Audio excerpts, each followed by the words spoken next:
Hi everyone, Materim here with my third Kings of War battle report. This time we managed to get Skip over to start learning the game. I lent him my Ogres that I had put together, and I'm using a new herd army with some elf support that I just finished painting some pieces for this this morning. So we're just going with very simple, just go forth and kill each other so we can help him learn the rules. So starting on the ogre, well, on my left, the ogres have a mammoth with a ballista. In front of that is a regiment of warriors. Then there's a second regiment of warriors. Behind that is his warlord with the brew of courage. Next to that is a horde of boomers with the Heartseeker chant. Then there is a warlock with the fireball spell and the fog. Then a unit of berserker braves in horde formation with the brew of sharpness. Next to that is a horde of red goblins with bows and the jar of the four winds. Behind them, he has a unit of Siegebreaker Horde with the Brew of Haste. And then holding down the right side is a Giant. On my side, behind the hill, I have a Stampede Horde. Next to that is a regiment of Kindred Gladestalkers. Then I have a regiment of Spirit Walkers, then a unit of Tribal Longhorns. The single model behind that is a Shaman with the Drain Life spell. Then there is a Beast Pack. Behind the Beast Pack is a second unit of Kindred Gladestalkers. Behind that is a Shaman with the Heal spell and Shroud of the Saint. Next to that is my tribal totem bearer. Next to him is a Brutox. Behind both of them is a horde of guardian brutes. Then there is a horde of tribal warriors with the brew of strength. And I just realized now that I had the brew of strength on them and forgot about it the entire game. Oops. But I went ahead, the Kindred Gladestalkers have Vanguard, so I go ahead and move them up so I can start shooting turn one. Hopefully I'll get the first turn and be able to start doing some damage to these ogres before they get up in my face. Unfortunately, that was not the case. My opponent starts moving up pretty carefully. He, again, doesn't really know what he's doing, so he's playing more cautiously than maybe he otherwise would. His big push over here is mainly to get the boomers into the forest, which also puts them in range to start shooting at the elves up front. He definitely doesn't want to have me sit here and pepper him with shots. So he's going to try and sort of counter that by just murdering the poor elves. And then over here on the far side, he advances the mammoth up a little bit. He doesn't really have a lot of good shots because I am using that hill, which is also height 4 for this game, to keep my Stampede under cover. During shooting, he unloads on the poor Gladestalkers on the left here, does, what is that, 8 wounds, and they rout. So that was pretty much all he got. He tried shooting at the ones over here with the... No, he might not have tried shooting at them. So, I mean, my turn 1 then. I am just going to go ahead and move forward. We were kind of interested to see a Giant take on a Brutox, so we are pretty much just pushing that ahead. I wasn't going to be able to reach him, so I set up here so that I could be on the receiving end of his charge and put my inspiring totem bearer right nearby. So in case things do go bad, I've got a little bit of protection. I've also set up the uh, tribal warrior horde to counterattack again in case things go bad. Over here, I move everything up. My stampede goes to the top of the hill. I am like half an inch outside of his ability to charge me with the mammoth, and that's exactly where I want to be. I figure he'll probably move he has to move something up. So if he does, I'll be able to get whatever comes forward. I also went ahead and charged my beast pack right at his boomers, figuring that even if I can't kill them, which is it's very unlikely that I will be able to rout them, I want to at least do 1 point of damage so they'll be disrupted and not blowing me to Kingdom Come. The elves do a little bit of shooting, and I managed to get 3 wounds on his Berserker Braves, but they're not going anywhere. He is also moving his Siege Breakers in preparation in case I kill his giant on my turn and can get past him. He wants that area covered. He also moved up his Red Goblins so that he can start shooting at my archers. Over here in the center, the big charge happens. The 1 warrior unit hits the beast pack in the side. The boomers hit him dead on. And then he just kind of rearranged his characters here to be able to support. And over here, he did not move his mammoth because he wants to shoot at me without risking himself. But he did move up the warriors, so they are actually within charge range of the stampede. And holy crap, the red goblins are way better than a range 5, which needed 6s, would have indicated, and they just opened up on these elves. Between them and I think the shaman back there fireballed them. They did 9 wounds, and they break and run off. Over here, he ends up doing 3 wounds with his the ballista on the back of the mammoth to the stampede, but they're fine. What is not fine, however, is my poor warthogs getting absolutely slaughtered by this pack of very mean ogres. Needless to say, catching a flank like that was just not going to be a good thing. So I figure it was kind of worth the sacrifice because I've got some good counter charges ready, and it stopped him from taking another turn with the boomers to waste me. So I'm okay with this.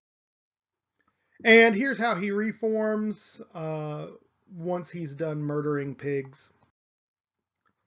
Over here, the giant kind of flubbed a bit, I think. My Brutox only took 3 wounds. And obviously that's not going to be enough to rout him. So giant backs off a bit. Sorry. I run the Brutox and the unit of warriors into the giant, figuring that I'm going to go ahead and just waste them. I know it may not necessarily be fair since we were looking to see what happens when a Brutox and a giant goes head to head, but seeing how few wounds his giant did to me, I was kind of thinking that it would take a long time, and I was wanting my Brutox to be freed up, so I decided to go with some overkill. I didn't take a separate picture of it, but after doing the charge with the Brutox, I rolled his 5-up regen and regened all of the wounds off of the Brutox, so he is completely good to go. Over here, the Guardian Beasts start moving, or Guardian Brutes start moving around the hill, just looking for something to get into a fight with. My Longhorns go after the Boomers, and my Spirit Walkers go after the Warrior group. And over here on this end, the Stampede goes straight for those Warriors, and those Stampedes are absolutely brutal. These Warriors are just going to get a mud hole stomped in them. And I'm so excited about that. This Stampede is As weird as it is, the Stampede might be my favorite unit in the army right now. And over here, I just moved my Shaman over to support. I end up getting Bane Chant off on the warrior group, which is going to help. It might be a little bit of overkill, but better safe than sorry, I think. And I open up between the Brutox and the warriors. I think I did like 11 wounds to the giant. The giant obviously routes and goes away. And I overrun, and this was a mistake. I overran, or I moved forward after the combat and rolled a 6 for the tribe, for the tribal warriors. So they present a beautiful flank charge to those siege breakers now. And I tried to run up with the Brutox as well in support, but he only rolled 1 inch, and so he's pretty much going to watch the poor tribesmen die horribly. Over here, the tribal spirits absolutely destroy the unit of warriors. The Longhorns end up putting 6 wounds onto the boomers, and I end up wavering them. So another turn I don't have to worry about them. I'm pretty okay with that. And over here, the Stampede absolutely stomps the warriors to death, and they rout. I decided to go ahead and pivot so that I'm not going to take the mammoth in the flank. It's still probably going to hurt a bit to take it in the front. But I'm a horde. My nerve seems pretty good, 1820. He shouldn't be able to do enough damage to me to wipe me out, provided that he doesn't roll boxcars. And this was what I was waiting for. On his turn, he throws the siege breakers into the flank of the tribal warriors, and that is just a ridiculous number of attacks. I'm looking at, 36 attacks with wounding on 1s. And I know 1s always fail, but it's still close enough where I'm not really holding any hope that those tribal warriors are going to hang around. He also charges his red goblins at my Guardian Brutes. I figure probably just to make sure that they're in the way and blocking it up. He's not likely to do too much damage to him, but now it basically means I've got to stick there and fight him.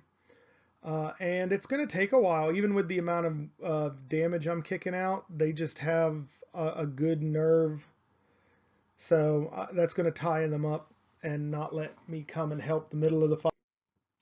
And then over here with the Berserker Brutes, I didn't even think about the fact that I was presenting my flank. I really need to get into a better habit of being more aware of where everything is. It seems to be a huge part of this game, and I kind of can get tunnel vision from time to time. And I think that was a big issue here. So those Longhorns are probably toast. And over here, of course, he charges the mammoth into my Stampede.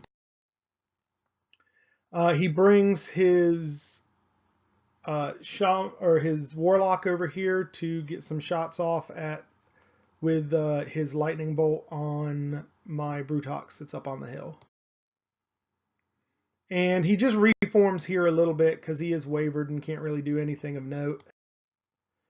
And we go into combat.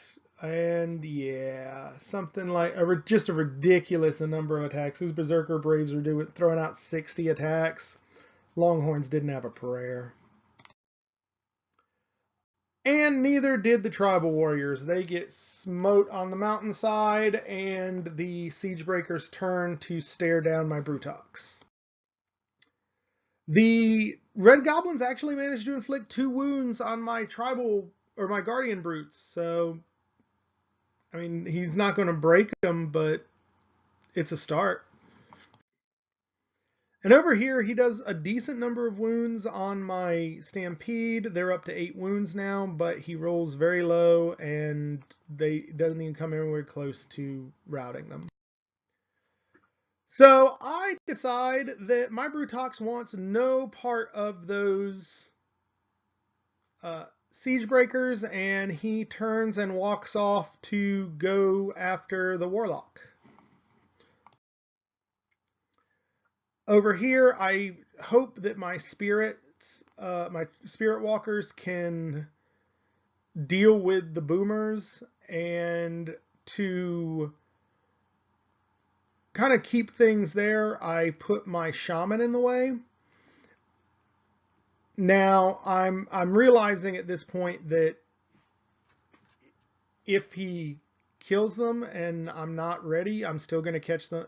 Or if I don't kill them, the boomers, and he charges in with those Berserker Braves into the Shaman, he's still going to kill and overrun, and I'm still going to catch him in the flank. So I realize now that I did the angle on this like completely wrong. I should have. Well, no, because with the individual, I would still have to turn to him. So yeah, I don't know what I'm doing here. Um, an incorrect attempt to prevent something I can't really prevent. My other characters end up coming over here to support the brutes, and that's pretty much it here in the middle. And over here, I charge back into the mammoth. I figure my stampede should easily be able to take care of it, and then I can reform and start sweeping onto some of this other stuff. I end up, oh, I remember what I was doing. I moved up here so that I could drain life on the berserkers, and I end up getting a couple of more wounds on them. Not enough to rout them, but it helps. The brutes just absolutely own these goblins. 9 wounds, but then I roll like garbage and they don't get routed. So we back up. Sorry. My spirits are more than happy to destroy these boomers. As you can see, they were at, was that 15 wounds, and they just get broke. So now I reform so that when the Berserker Braves come in and destroy my Shaman, that I'll be able to counterattack if they don't hit me. And the Stampede obviously destroys the hell out of the Mammoth and reforms like this. Alright, so here, this is his turn. It looks like he charges back in with the Goblins and moves his characters out of line of sight with the Brutox, and turns his the brutes or the siege breakers onto the hill so they can come and support next turn. He ends up hitting the shaman, murdering it, and then chooses to reform, as you see there. The goblins can't do anything to my brutes, and so bounce off. And then I bring the pain. In come the tribal warriors and the, or not the tribal warriors, the spirits and the spirit walkers and the stampede into his berserkers. I love the fact that pretty much everything in this army has Pathfinder and or Strider. Because this is going to hurt them bad, hopefully. I decide to not put my brutes into the goblins again because I'm really afraid of a flank charge. I can probably handle them better on a flank charge. So I reform here to look at the siege breakers, and I decide just for kicks to charge my shaman into them. They've got a bunch of wounds on them right now, and maybe I'll just get lucky. And I'm kind of playing around here. This is probably not what I would do in a more serious game, but I just kind of wanted to see what happens. And over there, I turn the Brutox around to come cause some trouble. If he moves his characters around, the Brutox has got a rear. Well, I guess he's got the rear anyway. He could fit in between them. But the idea is I need some help dealing with the goblins, and he's ready to come do that. Um,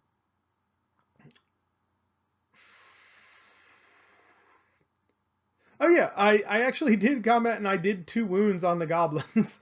I bounce off, but no harm, no foul, and extra wounds are always good. Over here, the horses and the ancestor spirits absolutely crush the berserker braves, and they rout, and I overrun with both units, so they're ready just to close the trap here and finish everything off.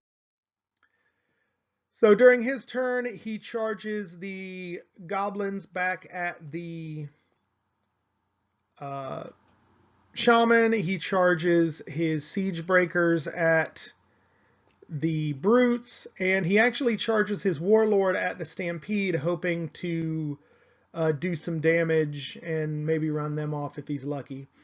He moves his caster up on top of the hill so he can turn around and do more damage to the Brutox as well. He throws a fireball at the Brutox, ends up doing 3 wounds. Over here, he does a lot of wounds, like 6 wounds to the tribe, the Guardian Brutes, and they don't rout, so we bounce off. He ends up doing, I think, 3 wounds to the Stampede, but can't hurt them either. The goblins ended up doing 1 or 2 wounds to the shaman and ended up wavering him, so we're still held together. And over here on my turn, I just bring it all in. The shaman can't charge, but that doesn't stop the horses and the spirits and the Brutox from just absolutely coming in to destroy those goblins. And they do so without trouble. I did also charge the Guardian Brutes back at his Siege Breakers, but I guess I didn't get a picture of that. But yeah, they just get busted all to hell, and this is how the reform looks. And I managed to get lucky. I do 9 wounds to the Siege Breakers and rout them as well. So at this point, my opponent looks at the board, realizes I've still got a huge hunk of my army, and he has 2 characters left, and figures that this is a good place to concede the game. So victory for the herd. As far as how this goes, I definitely think this army list was put together better than my last ones. I feel like I am learning. The Stampede is amazing. As long as I'm careful and I don't let it get near anybody with the Phalanx rule or anything that would let it lose those 3 points of Thunderous Charge that it's got, that thing can just murder. And Speed 7 is crazy good. I think the Beast Pack is good because in terms of an easy throwaway piece to do exactly what it did, so that was a perfect use. I think my deployment was a little wonky. I probably could have used the Tribal Warriors a little better. Yeah, they helped me kill the giant, but then I just sacrificed them too easy by that overrun. I need to be careful about that and keep a better eye on where things are. And that's kind of a general thing I learned from this game too, is I've got to pay more attention to where everything's charge lanes are before I make decisions. With the other war games I've played, it was kind of easy to just not think about things and just rely on the strength of individual units to hold stuff together. And this game seems to be much more focused on the interaction between different units and positioning, and flanks and rears are just so powerful. I really just have to pay more attention. But I definitely enjoyed myself. I'm happy to have finally gotten a win. Skip also thought the game was a lot of fun. We were both talking about it after the game, and he said that it was much more intuitive than Warhammer or the Ninth Age. He liked the fact that there was essentially less math to calculate. Just the simplicity of it is good. He's looking forward to getting into doing a Brotherhood army with his former Bretonnians, He was telling me today he's got enough peasants where he could make a legion or 2 legions sized units for it. So I think he's just happy to have something to do with those again. So sounds like my whole group at this point is back on board for doing Kings of War. We probably won't do it weekly like we were doing Warhammer and Ninth Age for a while, just due to real life commitments. But we're definitely talking about either every other week or once a month, something like that, getting a few games in. So I am planning on doing battle reports for those and keeping the channel going. If you guys had any suggestions about my list, any things that I might have done. Now I made both of these lists, so if you have suggestions about the Ogre side, let me know that too. Otherwise, if you had any questions or things I got wrong from what you could see, certainly leave them down in the comments. We are still doing our best to learn, and it's a very different game. So if I've been making mistakes, one of the best things about learning or doing this channel is that there's plenty of people to help point out where you're getting rules wrong or other tactical things. So certainly help us out and leave a comment down below. Like the video if you liked it, and we will catch you on the next one. Thanks.